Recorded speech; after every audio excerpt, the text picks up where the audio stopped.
अस्सलाम वालेकुम नाज़रीन, पुलिस फाइल के एक नए एपिसोड के साथ मैं हूं एसपी मूसा।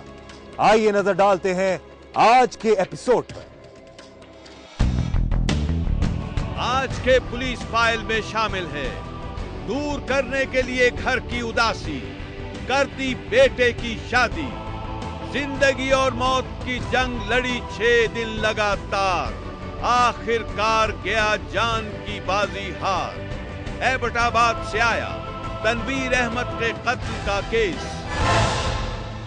जिसके पास डिप्लोमा हो उसे बाहर आसानी से नौकरी मिल जाती है। बैरून मुल्क जाने का था ख्वाब, धोखे से हो गई जिंदगी खराब।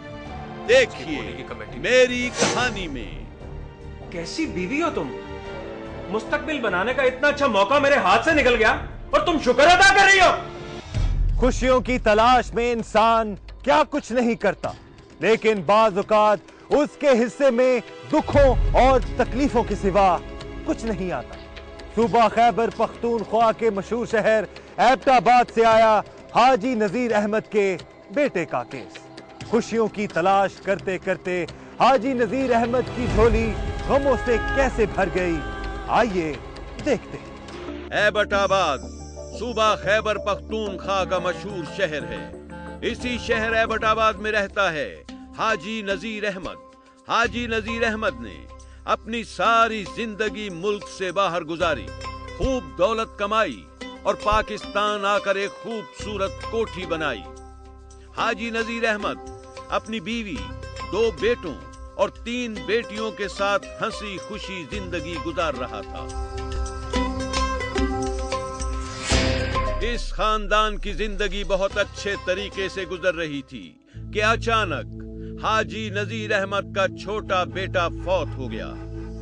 हाजी नजीर की बीवी अपने बेटे की वफात के गम की वजह से बीमार पड़ गई और वो खुद भी उदास और परेशान रहने लगा। नजीर के बड़े बेटे तनवीर और उसकी बहनों ने माँ बाप की बहुत खिदमत की और उनका दिल बहलाने की बहुत कोशिश की, लेकिन वालिदैन के लिए जवान बेटे की मौत का गम बहुत बड़ा सदमा था।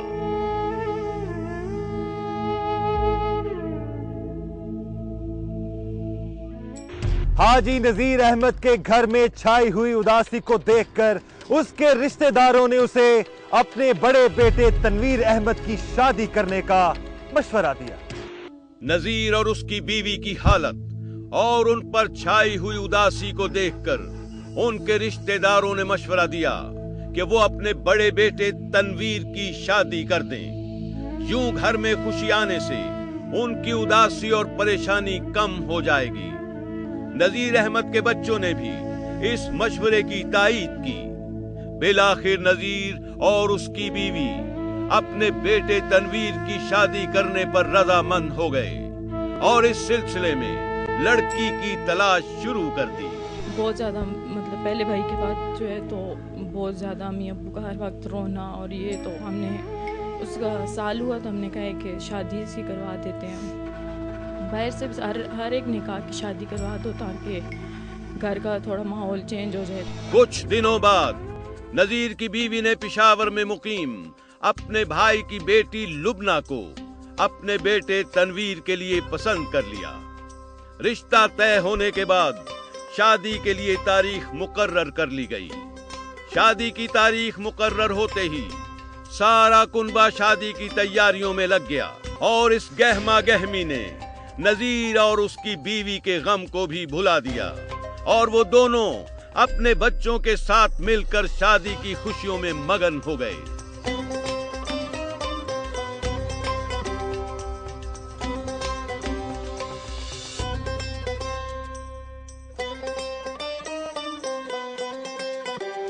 बिलाखिर तनवीर की शादी का दिन आ गया।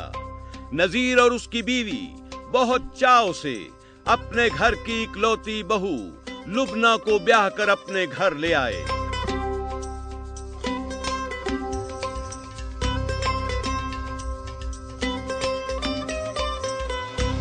तनवीर की शादी के बाद घर का माहौल बदल गया और जहां गम का साया था वहां हर तरफ खुशियों ने बसेरा कर लिया।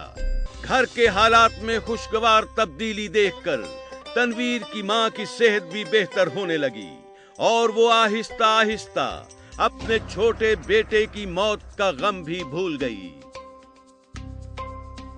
तनवीर की बीवी लुबना और उसकी तीनों बहनें आपस में सहेलियों की तरह रहने लगी और वो अक्सर ही घूमने फिरने के लिए घर से बाहर भी चली जाया करती। तनवीर और उसका बाप नजीर भी इन खुशियों में पूरी तरह शरीक थे। यूं घर में हंसी खुशी के इस माहौल को 8 महीने गुजर गए। इस दौरान तनवीर ने अपनी बीवी और बहनों को हर तरह से खुश रखने की कोशिश की। हम लोग आपस में इस तरह थे जैसे हम सगे बहन भाई हों। आपस में किसी बात पे हमारी अक्सर हो जाता है, घरों में किसी न किसी बात पे कोई झगड़ा सा हो जाता है, कुछ ऐसी कोई बात नहीं हुई। हम आपस में इकट्ठा बैठना, खेलना, कूदना, बाहर घूमना, कहीं जाना, उसे सबसे पहले लेके जाते थे साथ में, तो भाई भी साथ में होते थे। 17 जुलाई 2012 को रात 9 बजे के करीब तनवीर की बीवी लुबना ने कहा कि उसकी तबीयत अचानक खराब हो गई है। तनवीर फौरी तौर पर उसे चेकअप के लिए डॉक्टर के पास लेकर चला गया।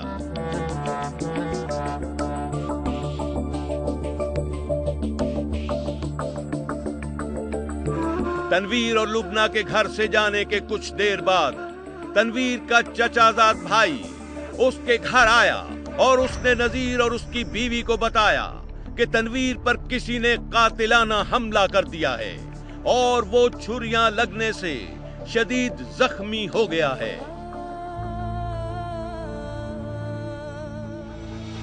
के बाहर गई है मीजानिया में जा उधर कोई अद्धे घंटे बाद पत्रिया ही लगता देवर का पुत्र दौड़ता है, भाई किधर है जवाब दिता कि बाहर गया भाई किसी ने लड़ा, उस किसे छुरियां मारिया। तनवीर अहमद पर कातिलाना हमला कैसे हुआ और ये हमला किसने किया, ये हम आपको बताएंगे एक ब्रेक के बाद। ब्रेक के बाद देखिए पुलिस ने मेहनत से किया काम। तनवीर के कत्ल में आया उसकी बीवी का नाम। मुल्जिमान ने छुरियों से किए थे वार। पुलिस ने लाहौर से किया गिरफ्तार। एबटाबाद से आया तनवीर अहमद के कत्ल का केस। जिसके पास डिप्लोमा और हो, प्रोग्राम में आगे शामिल है बैरून मुल्क जाने का था ख्वाब, धोखे से हो गई जिंदगी खराब। देखिए मेरी कहानी में।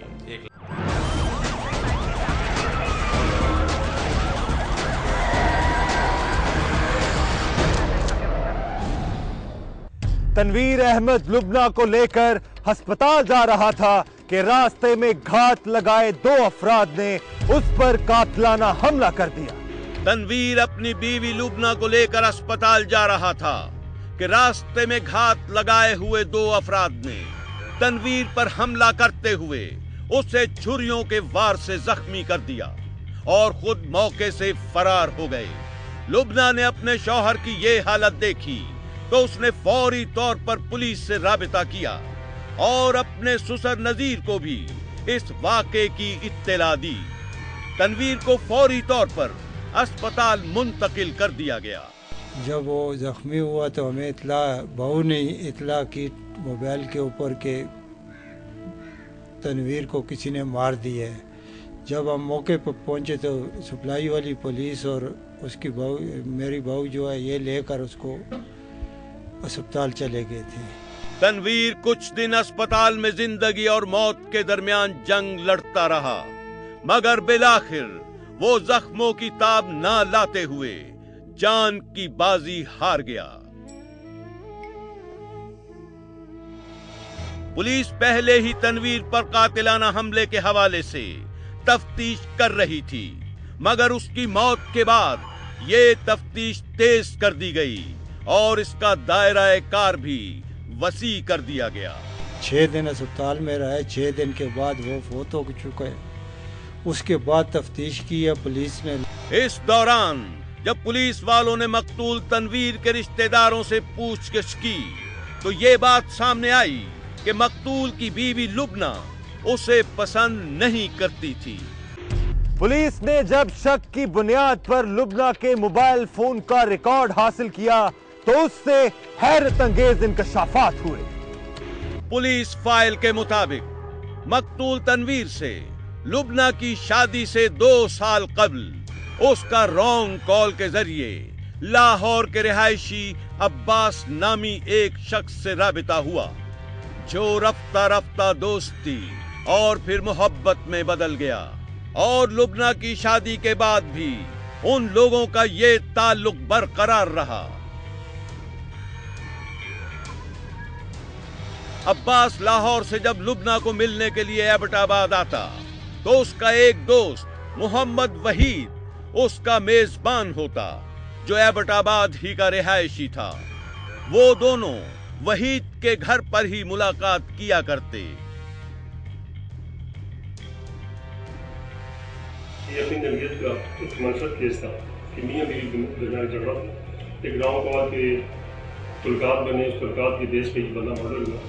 लुबना की शादी उसकी मर्जी के खिलाफ हुई थी और वो तनवीर के साथ नहीं रहना चाहती थी, और उसने तनवीर को रास्ते से हटाने के लिए एक तरकीब सोची। इसी तरकीब पर अमल दरामद के लिए लुबना पेशावर में अपने मेके चली गई और अब्बास को भी वहीं बुला लिया।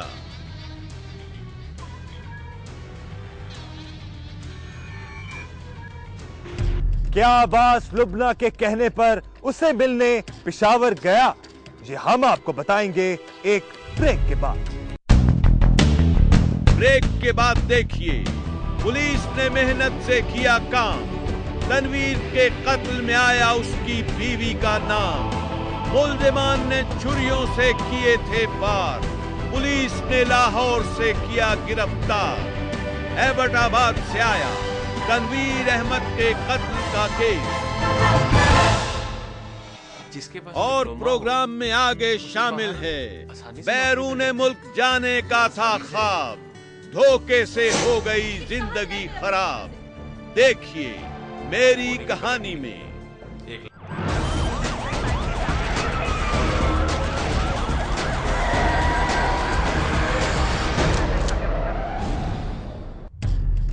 अब्बास अपने दोस्त वहीद को साथ लेकर लुबना से मिलने पेशावर चला गया। मुकर्ररा जगह पर अब्बास अपने दोस्त वहीद के हमरा लुबना से मिलने के लिए पहुंचा तो लुबना ने अब्बास और वहीद को तनवीर की तस्वीरें दिखाईं। तस्वीरें दिखाने के बाद लुबना ने अब्बास को असल मंसूबा बताया और इसी मंसूबे पर अमल दरामद के लिए उसने 17 जुलाई 2012 को तबीयत की खराबी का बहाना बनाया और अपने शौहर तनवीर को घर से बाहर ले जाकर अब्बास और उसके दोस्त वहीद के हाथों कत्ल करवा दिया। तो लड़की ने सब कुछ बता दिया। उसने बोला ये एक लड़का जो लाहौर वाला है, मेरा इसके साथ 2 साल से ये रहना है। मोबाइल के ऊपर हमारी बातचीत होती रही है। फिर इसको मैंने तनवीर का फ़ोटो दिया पेशावर में कि इसको कत्ल करो। लुबना के मोबाइल फोन रिकॉर्ड की मदद से पुलिस ने दोनों मुल्जिमान को लाहौर से गिरफ्तार कर लिया। मुल्जिम अब्बास और मुल्जिम वहीद तनवीर अहमद को छुरी के वार से शदीद जख्मी करने के बाद फरार हो गए और वहां से लाहौर का रुख किया। लुबना के मोबाइल फोन रिकॉर्ड की मदद से पुलिस ने दोनों मुल्जिमान को लाहौर से गिरफ्तार कर लिया। तफ्तीश के दौरान मुल्जिमान अब्बास और वहीद ने अपने जुर्म का एतराफ किया और बताया कि ये तमाम मंसूबा लुबना ने बनाया था और उसी ने उन दोनों को इस मंसूबे पर अमल दरामद के लिए आमादा किया था। मुल्जिमान के इस बयान के बाद पुलिस ने शौहर के कत्ल में मुलव्विस मुल्जिमा लुबना को भी गिरफ्तार कर लिया और तफ्तीश के दौरान मुल्जिमा ने भी अपने जुर्म का इकरार कर लिया। इकरार जुर्म के बाद पुलिस ने तीनों मुल्जिमान को जेल भेज दिया, जिसके कुछ दिन बाद मुल्जिमा लुबना की जमानत हो गई और वो जेल से रिहा होकर अपने वालिदैन के पास पेशावर चली गई। डीएसपी एबटाबाद राजा सबूर ने लुबना की जमानत पर रिहाई के बारे में बात करते हुए कहा, चूँकि मदैया भी थी और मदैया के लिए चूँकि कागजात भी थी, और चूँकि इस पूरी वारदात का जो मैं जितनी तफ्तीश थी, इस तफ्तीश के दौरान इस लुबना बीवी की अपनी कन्फेशन के अलावा मैं डायरेक्ट कोई एविडेंस नहीं मिली है। तो मैं समझता हूँ तफ्तीश में उसका जो रोल था उसको तफ्तीशी अफसर ने अपनी फाइल में बड़ा अच्छा जागरूक किया, और आगे अभी उसकी बेल की हद तक उसकी बेल आंदी है, मगर अपने का फैसला नहीं है, और मैं समझता हूँ कि आगे जाकर मगर उनका फैसला होगा, इसको सजा जरूर मिलेगी।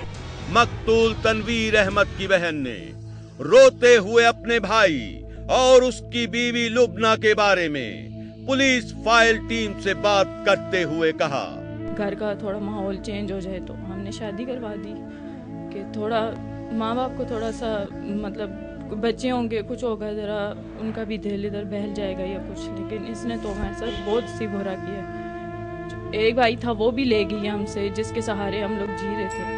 अब तो हमारा कुछ रहा ही नहीं है। मकतूल तनवीर के वालिद हाजी नजीर अहमद ने पुलिस फाइल टीम से बात करते हुए बताया कि जब पुलिस ने लुबना पर शक का इजहार किया तो हम लोगों ने पुलिस को लुबना की तफ्तीश करने से रोक दिया, लेकिन बाद में साबित हो गया कि लुबना ने ही अपने शौहर और हमारे बेटे को कत्ल कराया है। पुलिस ने बोला कि इस बच्चे के ऊपर, इस लड़की के ऊपर हमें शक है। मैंने बोला नहीं, हमारे घर में 8 महीने शादी के हो गया, कोई किसी किस्म का कोई मसला नहीं हुआ है। जैसे मेरी बच्ची है ऐसे ये भी मेरी बच्ची है, तो मैं बच्ची से तफ्तीश के लिए नहीं छोड़ता हूँ आपको। दोबारा उन्होंने बोला अस्पताल में पुलिस के साथ मेरा झगड़ा भी हुआ है, पुलिस वालों ने बोला है कि हम तफ्तीश आपके घर से शुरू करेंगे।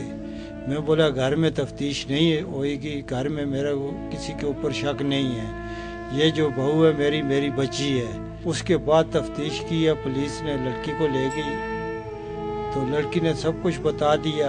डीएसपी एबटाबाद ने पुलिस फाइल टीम को इस केस की तफसीलात बताते हुए कहा, उसकी रिपोर्ट करने के बाद जब तफ्तीशी अफसर मौका पे गया, एसएचओ मौका पे गया, मैं खुद मौका पे गया, तो जो मौका के हालात को हमें बता रहे थे, उस मौका के हालात को जानते हुए जब हम उसको दोबारा इंटरव्यू किया, उस इंटरव्यू में कुछ ऐसे जो डाउटफुल जो मूवमेंट थी, उसकी जो बातें थी, जो सस्पेक्ट थी, उसको हमने डिसाइड कर लिया कि ये सारी जो कहानी है, ये गार्ड केंद्र की कहानी है, और ये 100% नहीं 90% ये इस मर्डर में इन्वॉल्व है।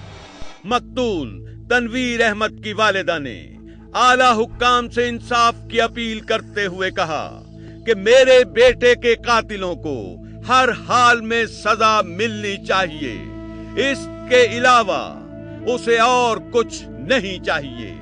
बस मैं इंसाफ मांगने, मैंने किसी शायद नहीं जरूरत, कुछ नहीं जरूरत, मैं फाका गुजार दी, पर मेरा बच्चा दुनिया तो न चाहता। हूँ तो मेरा इतना भी कोई नहीं बिगाने का दिया बच्चियां आसन के दूर तो पुछ ना आसन तो असी पे असी इन जजीरे के से तीले तीले चुन के औलाद। बस इंसाफ मांगने सदर से भी वजीरे आला से भी, और सानू कुछ जरूरत नहीं की।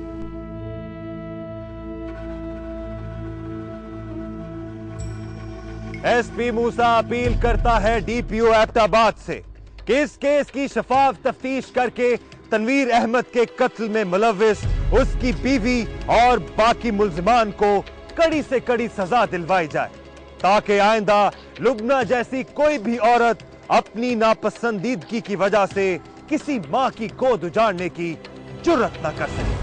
और तमाम वालिदैन को चाहिए कि वो अपने बच्चों की शादियां तय करने से पहले उनकी पसंद और नापसंद को जरूर मद्देनजर रखें, ताकि आइंदा इस तरह के घिनौने वाकयात से बचा जा सके। जिसके पास डिप्लोमा हो उसे बाहर। ब्रेक के बाद देखिए, बैरून मुल्क जाने का था ख्वाब, धोखे से हो गई जिंदगी खराब।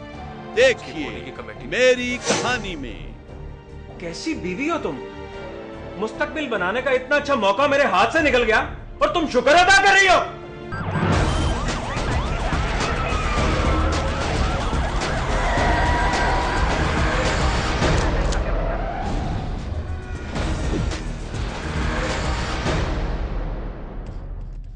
रोजगार के लिए इंसान क्या कुछ नहीं करता।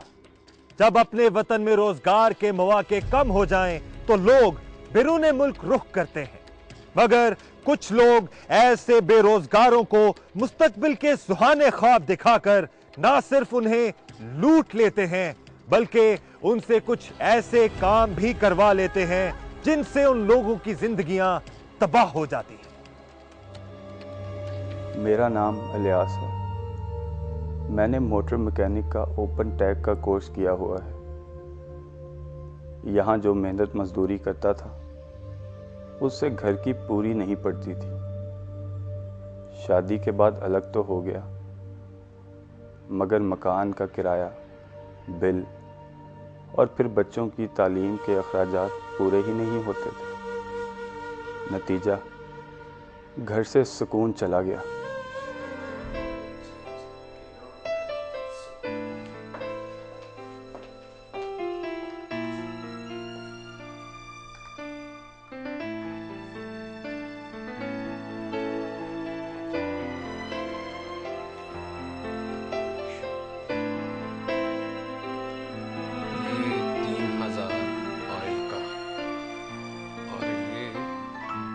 अगर आपका हिसाब किताब खत्म हो चुका हो तो मेरी बात का जवाब देना पसंद फरमाएंगे आप?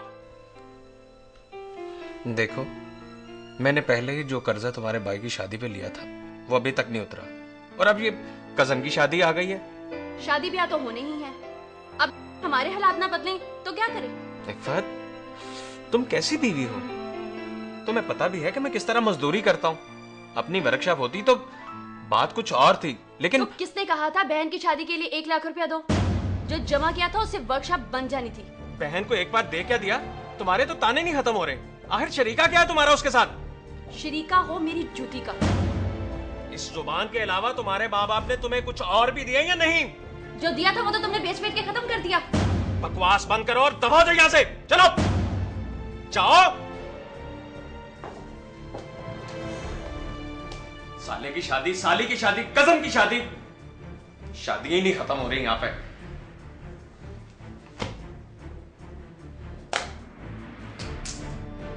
इस तरह की तू मैं रोज का मामूल बन गई थी।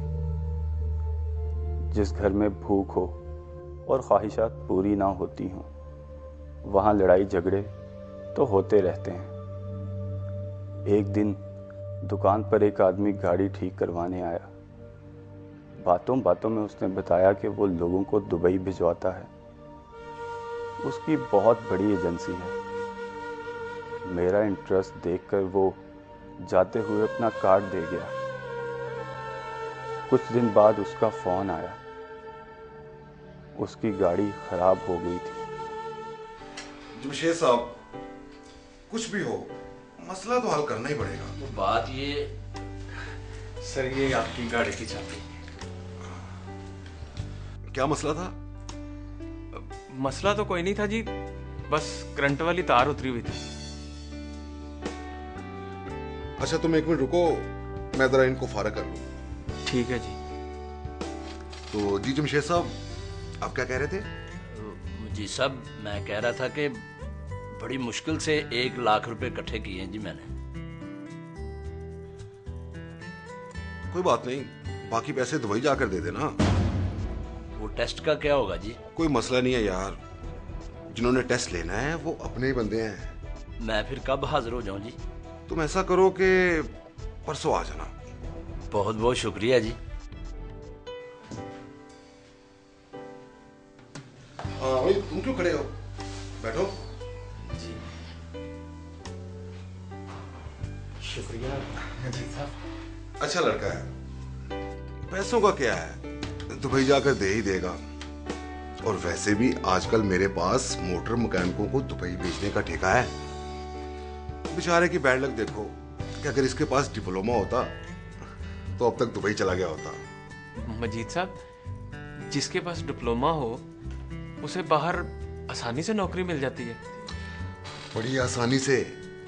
और वैसे भी उन लोगों को पढ़े लिखे लोगों की जरूरत है। मजीद साहब, मेरे पास है डिप्लोमा। तुमने कभी जिक्र नहीं किया। आपने कभी पूछा ही नहीं। अगर तुम जाना चाहो तो तुम तो बड़ी आसानी से जा सकते हो। कितने को पैसे लग जाएंगे जी? यही कोई 1.5-2 लाख रुपया, और 1 लाख रुपया तो फौरी चाहिए होता है ताकि काम को प्रोसेस में डाला जा सके। लाख? जी सब पैसे कुछ ज्यादा नहीं है? भाई कुछ भी ज्यादा नहीं है, और वैसे भी आजकल ऐसे मौके कहाँ मिलते हैं। अगर तुम जाना चाहते हो तो जल्दी से पैसों का बंदोबस्त करो ताकि तुम्हें फौरन दुबई भिजवाया जा सके। और हाँ, वो पैसों से याद आया कि तुम्हारे कितने पैसे? नहीं मजीद साहब, आप हमारे पुराने ग्राहक हैं, छोटा सा तो काम था, इसके क्या पैसे लेने हैं आपसे। ठीक है, मैं बंदोबस्त करता हूँ 1 लाख रुपए का।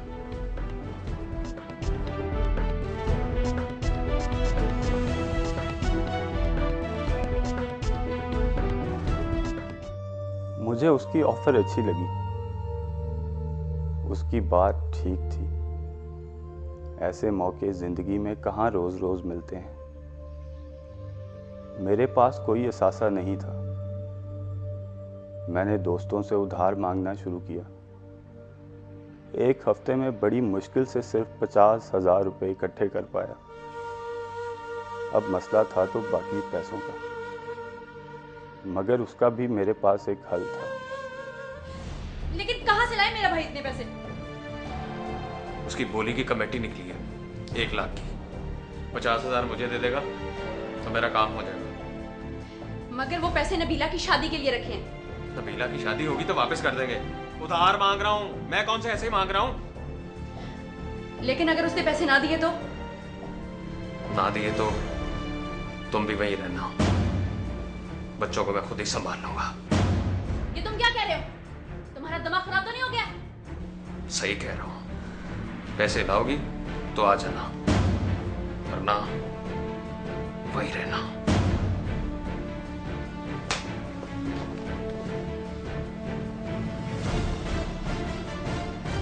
क्या इलियास की बीवी पैसे मांगने के लिए अपने भाई के पास गई? जी हम आपको दिखाएंगे एक ब्रेक के बाद।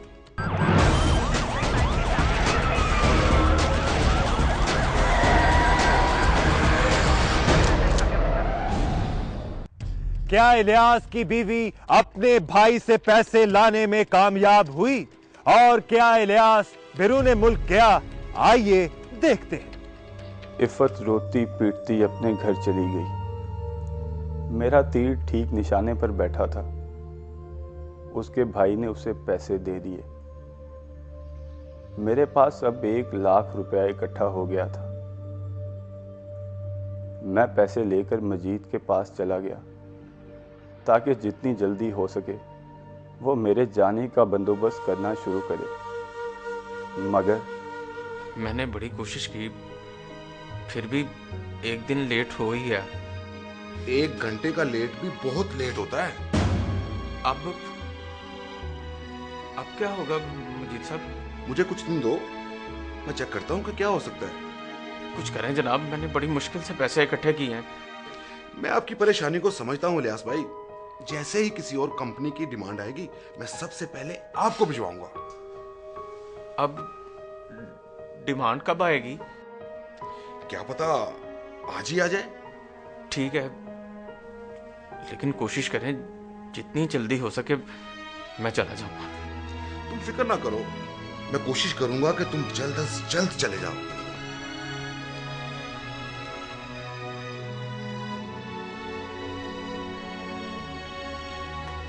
ठीक है मजीद साहब, मैं चलता हूं, लेकिन जल्दी कीजिएगा।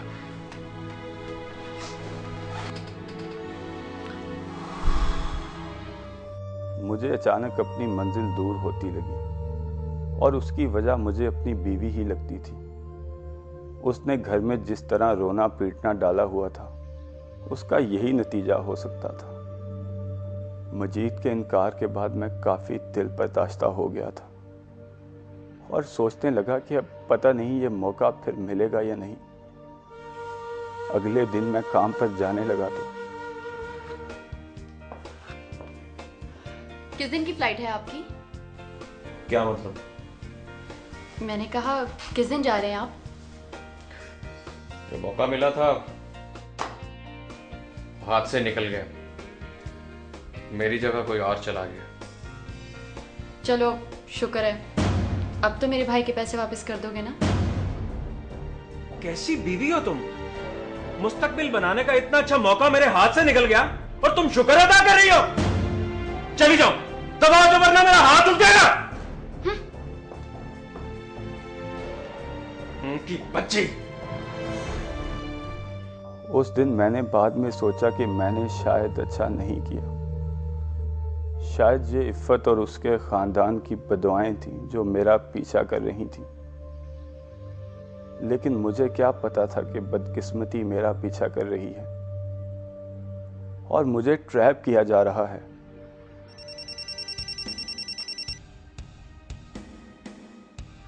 हेलो, क्या हाल है मजीद भाई? हाँ मैं बिल्कुल ठीक हूँ। तुम बताओ, बंदा पहुँच गया है? हाँ अभी एयरपोर्ट से लिया है, लेकिन कम है, हमें और माल चाहिए। यार मैंने भाई से कितनी बार कहा है कि ऑर्डर एक दफा ही दिया करो, ऐसे रिस्क बढ़ जाता है। हमें भी नहीं पता था, कल ही कहीं से बड़ी डिमांड आई है। ठीक है, मैं कोशिश करता हूँ। जितनी जल्दी हो सके उतना ही बेहतर है। एक बंदा है मेरे पास, मैं करता हूँ उसे तैयार। ठीक है, लेकिन जल्दी, एक हफ्ते से ज्यादा नहीं होना चाहिए। नहीं होगा। ठीक है, अल्लाह हाफिज। ओके, अल्लाह हाफिज।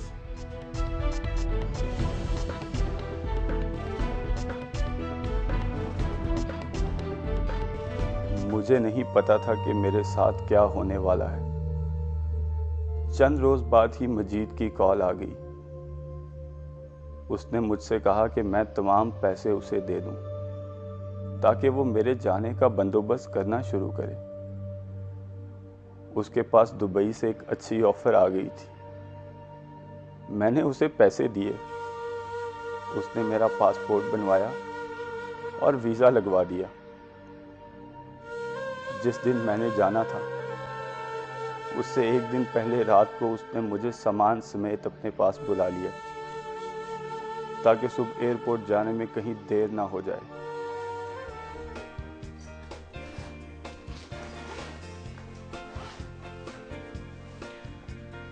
सारी चीजें रख दी हैं?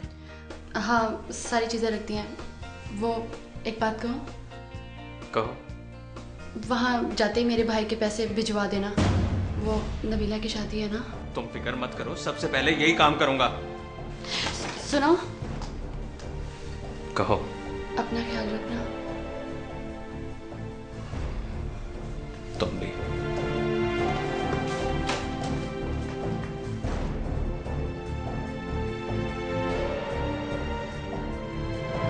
आइए अलियास भाई, आइए, इसे अपना ही घर समझिए। बहुत शुक्रिया, बहुत मेहरबानी मजीद साहब। अलियास भाई, आप ऐसा करें कि ये बैग मुझे दे दें ताकि मैं इसे अभी गाड़ी में रखवा दूं। ऐसा ना हो कि सुबह जल्दी में हम इसे भूल ही ना जाएं। हाँ ये ठीक है, ये ठीक है, ये ले, ये ले। अलियास भाई आप बैठे, मैं मुलाजिम को पूछवाता हूँ। वो आपको आपका बेडरूम भी दिखा देगा और जो चीज आपको चाहिए होगी वो भी ला देगा। ठीक है, फिर सुबह मुलाकात होगी। ठीक है मजीद साहब, बहुत शुक्रिया।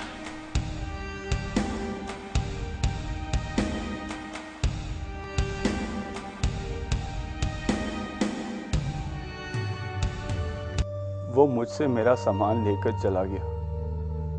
मुझे खुशी के मारे नींद नहीं आ रही थी। आखिरकार एक ख्वाब पूरा होने जा रहा था। अगले रोज मुझे मुकर्ररा वक्त पर मजीद के मुलाजिम ने उठाया। उसने कहा कि ड्राइवर मुझे एयरपोर्ट छोड़ आएगा। मैं उसके साथ एयरपोर्ट पर चला गया। जब सामान की तलाशी शुरू हुई तो एयरपोर्ट सिक्योरिटी को मेरा बैग मशकूक लगा। उन्होंने जब मेरा बैग फाड़ा तो उसके खुफिया खानों से कोकेन बरामद हुई। पुलिस ने मुझे कोकेन स्मगल करने के इल्ज़ाम में गिरफ्तार कर लिया। मैंने मजीद के बारे में पुलिस को बताया, लेकिन इन्हें ऐसा कोई शख्स उस इलाके में नहीं मिला। वो किसी और नाम से काम कर रहा था। उसका काम ही मेरे जैसे लोगों को फांसना और उनके जरिए मनशियात की स्मगलिंग करना था। आज जेल की काल कोठरी में बड़ा सोचता हूं कि अगर मैं मजीद पर अंधा एतमाद ना करता और अपनी बीवी और उसके घर वालों को परेशान करके दुबई जाने की जिद ना करता तो शायद आज इस चक्कर में ना फंसता।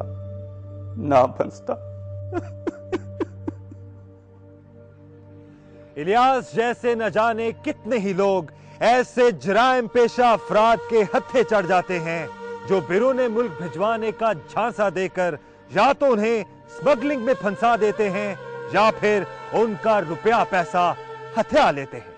ऐसे लोगों से बचिए, कहीं ऐसा ना हो कि आप भी किसी जुर्म का शिकार बन जाए। अगर आपके साथ भी हुई है कोई नाइंसाफी या आप गवाह हैं किसी भी जुर्म के, तो खामोश मत रहिए, बोलिए, अपनी कहानी सुनाएं, एसपी मूसा को बताएं। हमें एसएमएस करें, पीएफ लिखकर स्पेस दें, अपना पैगाम लिखें और 3031 पर हमें भेज दें या हमें ईमेल करें। हमारा एड्रेस है policeFile@dunianews.tv। आप हमें खत भी लिख सकते हैं। हमारा पता है programme police file, PO box number 500 Lahore. आप हमें फेसबुक पर भी ज्वाइन कर सकते हैं। हमारा एड्रेस है facebook.com/पुलिसफाइल। अपना ख्याल रखें, खुश रहें, महफूज रहें। आपसे मुलाकात होगी पुलिस फाइल के अगले प्रोग्राम में। तब तक एसपी मूसा और उसकी इन्वेस्टिगेशन टीम को इजाजत दीजिए। अल्लाह हाफिज।